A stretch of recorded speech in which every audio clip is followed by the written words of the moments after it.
Welcome to Rich Planet TV. I'm Richard D. Hall. I'd like to welcome back Andrew Johnson onto the show. Welcome, Andrew. Thanks very much for inviting me back. Now then, last week we spoke about the moon and your contention that the Apollo missions did not land, and I made it clear that to me that's not the issue. The issue is that there is a secret space program which is way beyond rocket technology. So I think we've probably been there, but not necessarily with rockets. And I think that the argument over whether we landed with Apollo is a diversion, and it's a diversion from more than one thing. Right. I think it's a diversion from a secret space program, and possibly that there is stuff on the moon, and possibly has been there for a long time.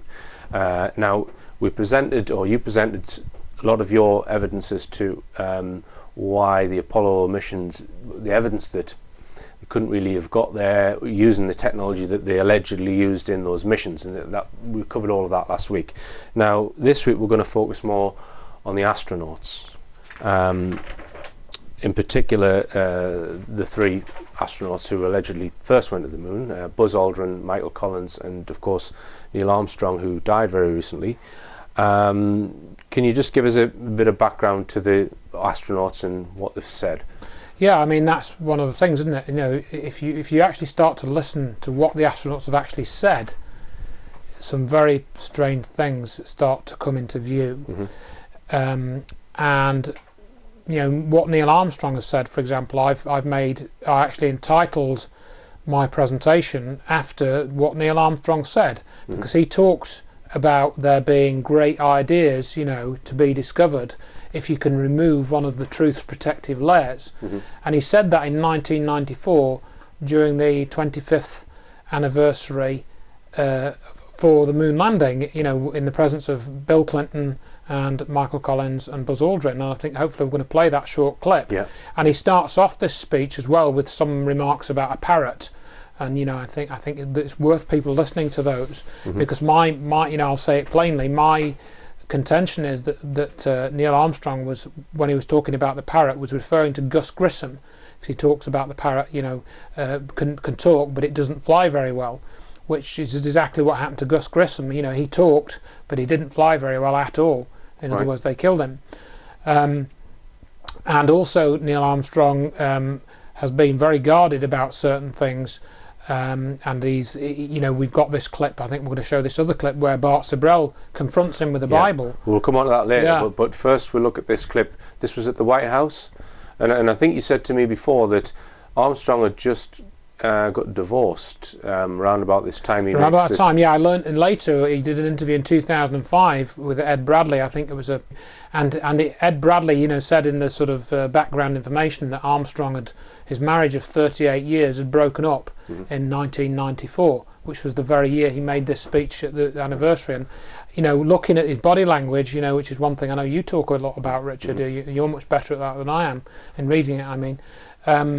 And you look at his body language, and it looks like he's saying, "Look, I'm going to tell now. I'm fed up of, you know, keeping this secret. I'm going to tell as much as I can." Mm-hmm. And that's what Neil Armstrong said to me in that speech. Right. Okay. Now let's just take a look at that then. I'll call that one up. Thank you, Mr. Vice President, Mr. President, members of Congress, fellow astronauts. Ladies and gentlemen,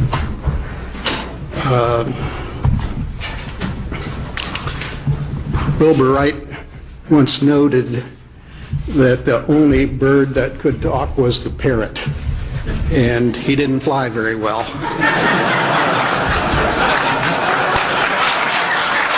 So it didn't fly very well. Everyone's laughing there, Andrew. But you think Armstrong's referring to someone who was murdered, one of his colleagues? I think he's referring to Grissom, yeah. All right. So I'll be brief. This week, America has been recalling the Apollo program and reliving the memories of those times in which so many of us here, the colleagues here in the first rows, were immersed. Today we have with us a group of students among America's best. To you we say, we have only completed a beginning. We leave you much that is undone. There are great ideas undiscovered, breakthroughs available to those who can remove one of truth's protective layers. There are places to go beyond belief. Those challenges are yours. In many fields, not the least of which is space, because there lies human destiny. Remove one of truth's protective layers. He's not talking about scientific discovery with that statement, is he? I was surprised by that speech because if he was talking about discoveries, he would say, you know, we've had recent advances in computer technology, we're now getting the internet developing. You know, he would have known about the early development of the internet, I'm sure, in the early 1990s when the internet started to get going and, you know, the World Wide Web was started and so on. You would have thought he would have spoken more in that sort of language rather than truth's protective layers. I mean, what protecting what exactly? And let's just play the clip of the astronauts at the Apollo 11 press conference, where it clearly looks like they're uncomfortable with what they're being asked to do at the conference. They just returned from the moon a few weeks earlier, and it's their first sort of public airing. Just watch the body language in this clip. It was our pleasure to have participated in one great adventure. It's an adventure that took place not just in the month of July, but rather one that took place in the last decade. We all here and the people listening in today had the opportunity to share that adventure over its developing and unfolding in the past months and years. It's our privilege today to share with you some of the details of that final month of July that was certainly the highlight for the three of us of that decade. We're going to divert a little bit from the format of past press conferences and talk about the things that interested us most, in particular the things that occurred on and about the moon.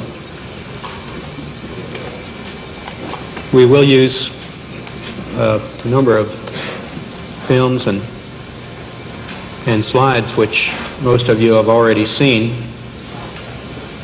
and with the intent of pointing out some of the things that we observed on the spot, which may not be obvious to those of you who are looking at them here from the surface of Earth.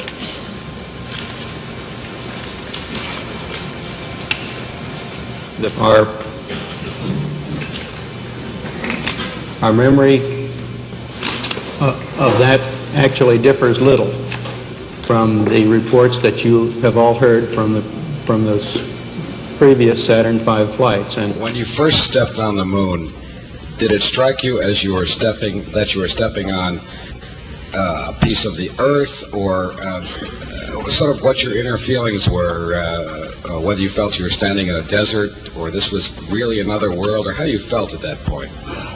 Well, there was no question in our minds where we were. We'd been orbiting around the moon for quite a while. At the same time, we have experience. What do you consider the most important piece of advice and recommendation that you will give the Apollo 12 crew before the takeoff for the moon in November, gentlemen? I didn't hear the first part. The recommendations for 12 on which phase? Will be the most important piece of advice Overall. or recommendation for the Apollo 12 crew. I think we can say that overall, we wouldn't change the plan that we used or the plan that they intended.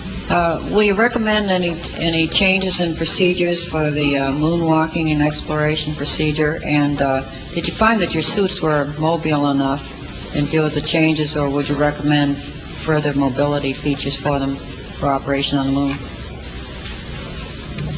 Well, one gets used to the type mobility that your suit affords you. Secondly, when you looked up at the sky, could you actually see the stars and the solar corona in spite of the glare? Many of us and many other people in many places have speculated on the meaning of this first landing on another body in space. Would each of you give us your estimate of what is the meaning of this to all of us?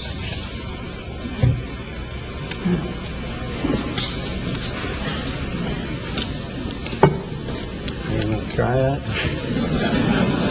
After you. And of course, Andrew, these three guys all resigned shortly after they came back, which Neil Armstrong, I think, was going to be set up as NASA's spokesperson, this kind of thing, but quite a religious man, or very religious man, and the sort of man who I think Armstrong has strong principles. I think he's a highly reliable person, and I just think that he left because he was being asked to tell lies, possibly. What are your views on that? Well, I mean, we could, again, we're speculating with the reason. We don't really know why he resigned. One could, one of the arguments that's just come into my mind, for example, is that they knew he was going to need to go on to do lots of interviews and lots of public appearances, which actually he didn't do that many of, but nevertheless, you could argue that that was going to take up so much of his life that he wouldn't be able to continue with the astronaut program because he was so famous. You could make that argument, but actually he didn't give that many interviews. In proportion to the sort of figure he was, he gave relatively few, and that's one of the things that people have pointed out. And why? But why would Aldrin resign? Why would Collins resign? Why didn't they become trainees for the next group of astronauts or something? Right. That would seem more logical, wouldn't it? But focusing on Collins, what he said at the press conference, which he'd shown the clip from, there's one thing we can highlight, and he said that in the press conference he distinctly says, because Armstrong is asked by Patrick Moore about seeing stars, in the solar corona, I think is what Patrick Moore's interested in. Could you see the corona around the sun? And Michael Collins says, I don't remember seeing any stars. We were never able to see stars from the lunar surface or on the daylight side of the moon by eye without looking through the optics. I don't recall during the period of time that we were photographing the solar corona what stars we could see. I don't remember seeing any. So he's in the command module, we do not remember seeing any stars. Yet he writes in his book Carrying the Fire, on page 221 from 1974, this book, that he was on a Gemini 10 spacewalk. My God, the stars are everywhere, above me on all sides, even below me somewhat, down there next to that obscure horizon. The stars are bright and they are steady. Of course, I know that a star's twinkle is created by the atmosphere, and I have seen twinkleless stars before in a planetarium, but this is different. This is no simulation. This is the best view of the universe that a human ever had. So why... That's Michael Collins. That's Michael Collins speaking about his Gemini 10 trip, but according to the press conference with the Apollo mission, he says he didn't remember seeing any stars. Okay. I mean, this is one of the stories which does not add up. Right. Now, another astronaut who is alleged to have walked on the moon is Dr. Edgar Mitchell. And you made some comments on a previous Rich Planet show about Dr. Edgar Mitchell, which I think you received a few emails about. Yeah, a couple of emails, that's right, when I said he was the sixth man never to walk on the moon. Well, we made a little joke about that. And my reason for saying that comes from this data, this evidence. Well, what we're referring to here is alleged free energy devices, in particular one called the N machine, which was developed by Bruce De Palma. Bruce De Palma ended up dead, and he was visited by Dr. Edgar Mitchell. In what year would that be, Andrew, roughly? It would probably be in the 80s, I think, sometime in the 80s. I don't know the exact year, but probably mid-80s, early 80s, something like that. Well, let's just watch this clip. Basically, he was visited by the Apollo 14 astronaut Edgar Mitchell, who heard about his N machine, came to see it working, and then Edgar Mitchell made De Palma a paltry offer to buy out the machine, and De Palma says, no, I'm not, I wouldn't sell up for that. And then Mitchell said to him, Edgar Mitchell, the same Apollo 14 guy, said to the sixth man on the moon, allegedly, to never walk on the moon. Sorry? Yeah, exactly, yes. The sixth man to not be on the moon, so he could be somewhere else at the same time. So you don't think Mitchell walked on the moon? No, he didn't. He didn't walk on the moon. That's a whole other story. But right, okay. Anyway, it depends how much of this you edit in or out. Yeah. But I'm just going into this. So Mitchell, so it's a device using a similar principle to Trombley's, over unity, allegedly called an N machine. The N machine. Dr. Edgar Mitchell, who we know as the Apollo 11 astronaut, not Apollo 11, Apollo 14. Tries to buy his device. Correct, or it makes him an offer. De Palma refuses, and then Edgar Mitchell says to De Palma, according to De Palma, if you're going to go around doing this sort of thing in California, you're going to get your head blown off, which of course De Palma said was a threat. One of the pivotal people that I encountered early in my career was Edgar Mitchell, the astronaut. Mitchell became extremely interested in De Palma's N machine. He made De Palma a paltry offer to buy out the invention, which De Palma naturally refused. He said to me that if I ever tried anything on my own in California, I would get my head blown off. And De Palma further, and this is another topic I wanted to comment on, says that, Mitchell then was at that time involved with the Institute of Noetic Sciences, and that is still going, IONS, Institute of Noetic Sciences, and Mitchell talks about that, and there's various other people involved with that. I know that Uri Geller has been involved with Mitchell's very much into healing using electromagnetic fields and telepathy or consciousness, right. This psychic kind of thing. Psychic phenomena. And that falls under the remit of this IONS research that he claims to be, kind of involved with helping to get credibility for.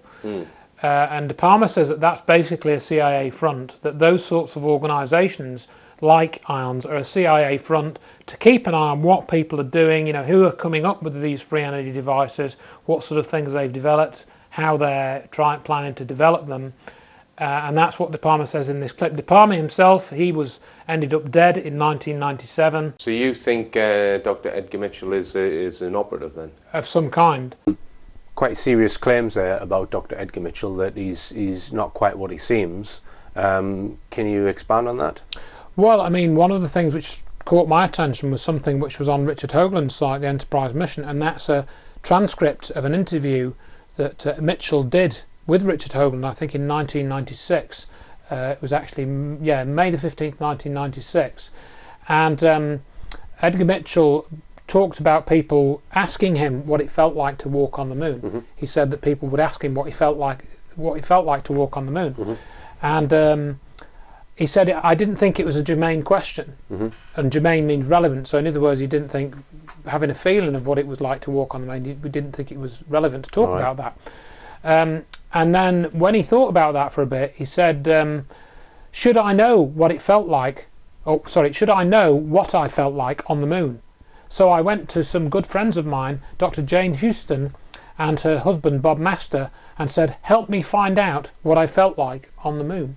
Right. Why would you go to somebody to ask them to help you find out what you felt like when you walked on the moon? And I think he underwent hypnosis as part of this therapy, and then he said this was when his consciousness was, expanded, and this is what spurred him on to form this IONS, the Institute of Noetic Sciences, which Bruce De Palma claimed was a CIA front.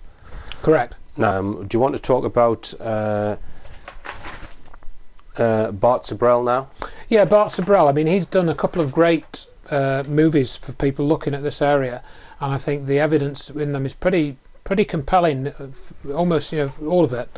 And he made a movie called A Funny Thing Happened on the Way to the Moon. It's about 1 hour, 45 minutes, 55 minutes, that sort of time. So he would approach some of the Apollo astronauts and he would challenge them. Well, the first movie looked at some of the things we've looked at, right. And then he came across this footage where there's an apparent shot in the Apollo 11 capsule where they're in Earth orbit and they're trying to make it look like they're a long way from the Earth and they're showing the Earth at a distance, when in reality they're in low Earth orbit. So this video is shot from inside the command module and it's looking at the Earth. Correct. But the astronauts are claiming to be filming it from the window, but they're actually filming it from the back of the spacecraft. Yeah. Some people have claimed that they had maybe a cutout. They had a cutout to obscure the craft and to perhaps make the Earth into a crescent shape. That's right. The whole thing trying to make the Earth look further away than it was. Correct. That's the object of the exercise, and you can see this where they take away the cover and they switch the lights on the capsule, so that the blackness of space, is no longer simulated. And so Bart Sibrel, when he gets an interview with Dr. Edgar Mitchell, he shows him that particular clip. He shows him this clip, and at one point you can see somebody's arm, which is showing that the camera was not at the window, but it was further back in the craft. Correct. I don't know whether they were trying to make it look like the Earth was further away than the Moon or not. But what's interesting to me is when Bart Sibrel starts discussing this with Dr. Edgar Mitchell, it's what happens after that.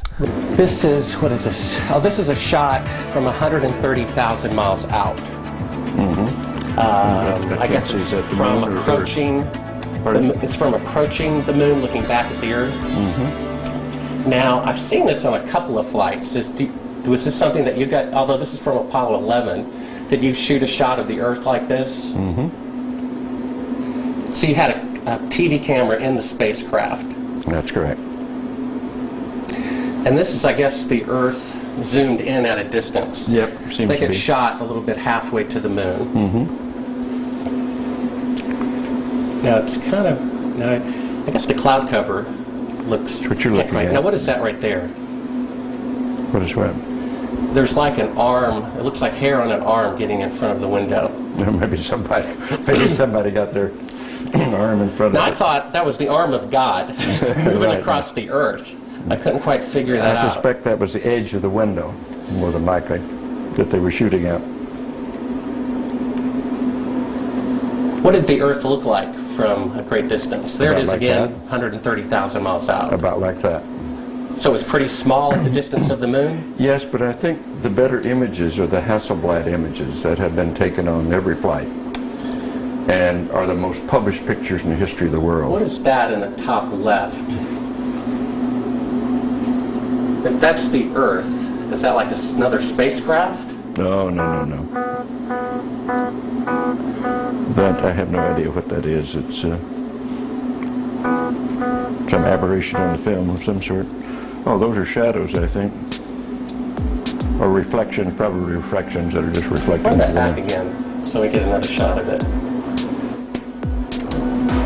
If you're going to press me on this, I'm not going to talk to you anymore, because I won't pursue this. All of this attempt to say the Apollo programs were fake is just sheer nonsense. And you can talk till hell freezes over, and you're wrong. Okay? Well, would you...